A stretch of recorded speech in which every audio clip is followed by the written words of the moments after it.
Hello everyone, welcome back to Grana academy. So देखिए, आज के लेक्चर के अंदर हम डिस्कस करने वाले हैं test for the sulphuric acid and sulphates. और हाँ, ऊपर जितने भी चैनल और जो पेजेस दिए गए हैं उनके जो लिंक्स है डिस्क्रिप्शन बॉक्स में डाल दिए हैं। तो बिना कोई टाइम वेस्ट किए चलिए शुरू करते हैं।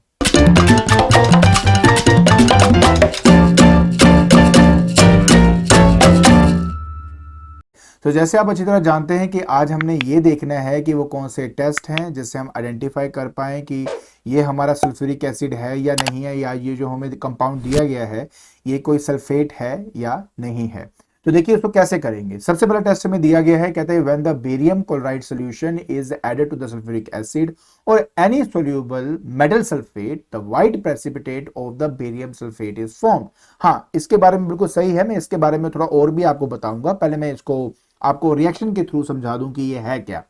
बात बहुत ही ज्यादा सिंपल है कि अगर मेरे पास मान लीजिए कि बेरियम क्लोराइड है, BaCl2, जो बेरियम क्लोराइड हमारे पास होता है, अगर ये मैं H2SO4 के साथ अगर मैं रिएक्ट करवा दूं तो ऑटोमेटिकली ये हमारे पास बनाता है बेरियम सल्फेट SO4 प्लस बनाता है बेटा हमारे पास HCl, ठीक है, बेरियम क्लोराइड। हाँ, बात रह जाती है कि इसको बैलेंस करने की, ठीक है। अब जब हम इसको बैलेंस करेंगे तो हमारे पास यहाँ पे 2 है, तो ये तो 2 पहले ही आ जाएगा। ये हमारे पास 2HCl हो गया, बेरियम क्लोराइड 2 है, ये 2 है, 2 है, और ये हमारा बैलेंस हो जाता है यहाँ पे, ठीक है। हाँ, दूसरी बात ये कि ये बेरियम जो सल्फेट है वो मेरा एक्चुअली में इनसोल्यूबल है किसी भी मिनरल एसिड के अंदर। किसी भी मिनरल एसिड के अंदर का मतलब होता है कि चाहे आप उसको HCl के अंदर डिसॉल्व करके देख लो तो डिसॉल्व नहीं होगा, चाहे आप उसको नाइट्रिक एसिड के अंदर डिसॉल्व करने की कोशिश करो तो वो डिसॉल्व नहीं होगा। इसलिए वो as a white precipitate insoluble है और वो नीचे सेटल डाउन हो जाएगा। क्लियर हो गया। तो ये बात आपने हमेशा इसमें याद रखनी है। इसके अलावा अगर, हाँ, इसके अलावा अगर मैं दूसरे की बात कर रहा था, BaCl2, फिर से मेरे पास बेरियम क्लोराइड है, तो अब मैं लेता हूं मेटल सल्फेट। मेटल सल्फेट में हम ले लेते हैं magnesium sulphate, MgSO4, magnesium sulphate ले लिया मैंने, ठीक है। तो अब यहाँ पे बनेगा आपके पास फिर से बेरियम सल्फेट तो बनेगा बनेगा, प्रेसिपिटेट है, व्हाइट प्रेसिपिटेट है, सेटल डाउन हो जाएगा नीचे, प्लस यहाँ पे बन जाएगा MgCl2, मैग्नीशियम क्लोराइड, ठीक है। तो मेन बात आपने इसमें ये याद रखनी है, पहले तो ये याद रखना है कि इसमें व्हाइट प्रेसिपिटेट बन जाता है बेरियम सल्फेट का, ठीक है, इनसॉल्यूबल होता है आपका ये। एंड कोई भी ये क्या है, these are the mineral acids, these are the कौन से आपके ये मिनरल एसिड, ठीक है। So this are the mineral acids, और मिनरल एसिड के साथ ये हमेशा इनसॉल्युबल रहते हैं।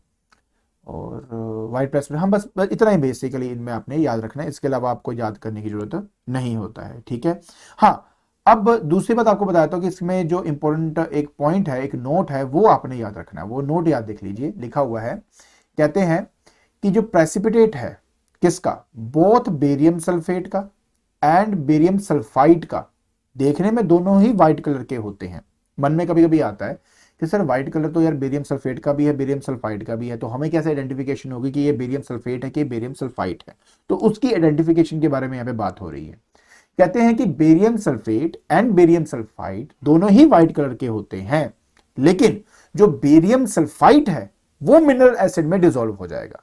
और मैंने अभी क्या बताया आपको कि जो बेरियम सल्फेट है वो मिनरल एसिड के अंदर डिसॉल्व नहीं होता। तो ये डिफरेंस है दोनों के अंदर, ठीक है। तो ये बात आपने याद रखनी है। तो अगर आपसे क्वेश्चन पूछ लेते हैं कि how we can identify between the barium sulphate and barium sulphide, तो द बेसिक डिफरेंसेस कि मिनरल एसिड जैसे कि HCl हो गया, HNO3 हो गया, अगर उसके अंदर हम बेरियम सल्फेट को डालते हैं तो यार वो डिसॉल्व नहीं होगा, वो नीचे सेटल डाउन हो जाएगा। लेकिन अगर मैं बेरियम सल्फाइड को डालूंगा तो वो उसके अंदर डिसॉल्व हो जाएगा, इवन इफ दोनों का व्हाइट कलर है, वो प्रेसिपिटेट है। डन, समझ में आ गया, गुड। अब हम बात करते हैं बेटा इसके नेक्स्ट पॉइंट की। नेक्स्ट पॉइंट क्या कहता, नेक्स्ट पॉइंट ये कहता कि ये आइडेंटिफिकेशन की बातें हम कर रहे हैं, टेस्ट की बातें हम बेटा यहां पे कर रहे हैं। और टेस्ट की बात में आता है कि अगर मेरे पास एक कॉन्सेंट्रेटेड सल्फ्यूरिक एसिड है ऑन हीटिंग विद कॉपर, तो सल्फर डाइऑक्साइड को वो क्या करता है, इवॉल्व करता है। और बात यहां पे खत्म नहीं होती, मैं इसके अंदर एक चीज और ऐड करूंगा, अभी सिर्फ यहीं तक मैं बोल रहा हूं। तो अगर मेरे पास मान लीजिए कॉपर है, ठीक है, Cu है, और उसको मैं रिएक्ट करवाता हूं H2SO4 के साथ, जो कि कॉन्सेंट्रेटेड फॉर्म के अंदर है। लो जी, कॉन्सेंट्रेटेड फॉर्म में कर दिया। इससे मुझे मिलता है सबसे पहले तो कॉपर सल्फेट CuSO4, ठीक है, प्लस बताइए आपको क्या मिलने वाला है, पानी, और प्लस आपको पता ही लास्ट में क्या मिलता है, SO2। पता नहीं कितनी बार मैंने आपके साथ ये चीजें जो है वो शेयर कर ली, डिस्कस कर लिया, और ऊपर बनता है आपका एरो, है ना। ओके, तो पहले हम इसको डबल कर देंगे भाई, बैलेंस तो करना ही पड़ेगा, और ये 4 हो गया तो इसको भी 4 करना ही पड़ेगा। और सल्फर हमारे पास यहाँ पे 2 हो गया है, ऑक्सीजन 2 2 4 8। तो ये इस तरह से हमारा बैलेंस हो जाता है।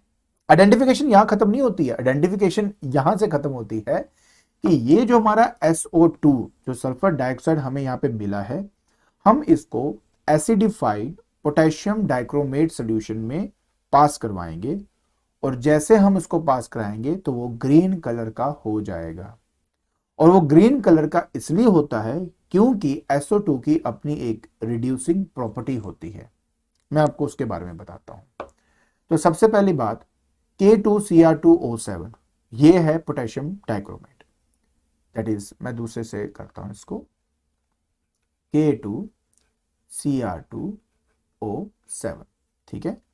पहली बात, ये हमारा ऑरेंज कलर का होता है, ये है पोटेशियम डाइक्रोमेट।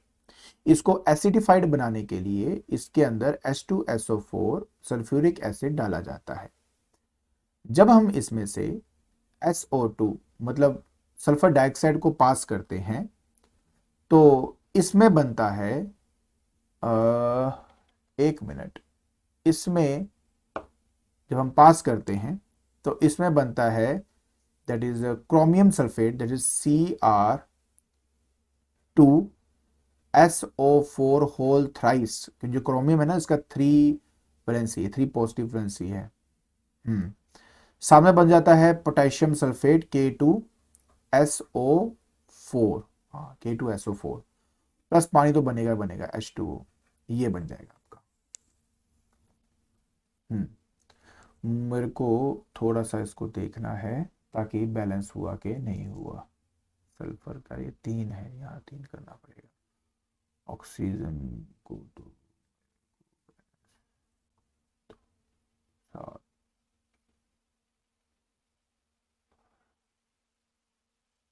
भाई जान बैलेंस ही हो गया, बैलेंस्ड है अभी आपका।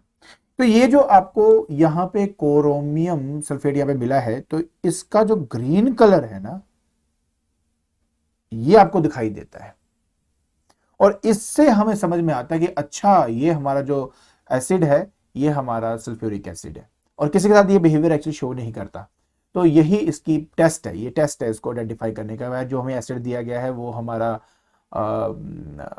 सल्फ्यूरिक एसिड है कि नहीं है। क्योंकि अगर सल्फ्यूरिक एसिड ना होता तो सल्फर डाइऑक्साइड इवॉल्व ना होता, अगर सल्फर डाइऑक्साइड इवॉल्व नहीं होगा तो वो जो एसिडिफाइड पोटेशियम जो हमारा डाइक्रोमेट है, ठीक है, पोटेशियम डाइक्रोमेट में से अगर मैं इसको पास, जैसे फॉर एग्जाम्पल, यार समझने की कोशिश करो यार तुम, अगर मेरे पास सल्फ्यूरिक एसिड नहीं है तो सल्फर डाइऑक्साइड नहीं बनेगा, सल्फर डाइऑक्साइड नहीं बनेगा तो एसिडिफाइड पोटेशियम डाइक्रोमेट के साथ मिलकर ये मेरा ग्रीन कलर का ये क्रोमियम सल्फेट प्रोड्यूस ही नहीं करेगा। तो ये एक टेस्ट है टू आइडेंटिफाई कि यार ये जो मेरे पास एसिड दिया गया है वो मेरा एक सल्फ्यूरिक एसिड है। क्लियर?